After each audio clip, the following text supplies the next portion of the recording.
ये बेचारी बदरिया माँ बनने वाली थी। लेकिन एक दिन बदरिया के बुरी तरह से पेट दर्द शुरू हो जाता है। बदरिया दर्द से तड़प रही थी, लेकिन घर में फूटी कौड़ी भी नहीं थी। कई दिनों से खाना भी नहीं बना था। लेकिन फिर भी बेचारा बच्चा माँ के लिए दवा लेने बाजार जाता है, लेकिन उसके पास पैसे नहीं थे। तो बेचारा बच्चा डॉक्टर के सामने अपनी माँ के लिए गिड़गिड़ाता है, लेकिन डॉक्टर दवा देने के बजाय उसको बेरहमी से मारता है। बेचारा बच्चा तड़पते हुए बिलबिलाकर जंगल की तरफ भागता है। तभी रास्ते में कुछ शेर बच्चा पर हमला कर देते हैं और बच्चा को मार देते हैं। इधर बदरिया एक छोटे से बच्चे को जन्म देती हैं, लेकिन जब उसका बड़ा बच्चा बाजार से वापस नहीं आता तो बदरिया अपने छोटे बच्चे को झोपड़ी में छोड़कर बड़े बच्चे को ढूंढने जाती है।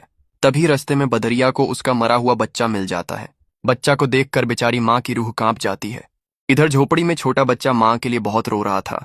तभी रोने की आवाज सुनकर कुछ जंगली भेड़िया झोपड़ी में आ जाते हैं और बेचारे बच्चे को हमला करके मार देते हैं। जब माँ अपने मरे हुए बच्चे को छाती से लगाकर वापस घर आती है तो अपने छोटे बच्चे को देखकर बेहोश होकर गिर जाती है, और जब होश में आती हैं तो दोनों बच्चों को गोदी में लिए चीख चीख कर रोती है, और फिर हजारों सालों तक अपने बच्चों की याद में बच्चों को छाती से लगाकर उसी जगह भूखी प्यासी बैठी रहती है और हमेशा के लिए अपने प्राण छोड़ देती है।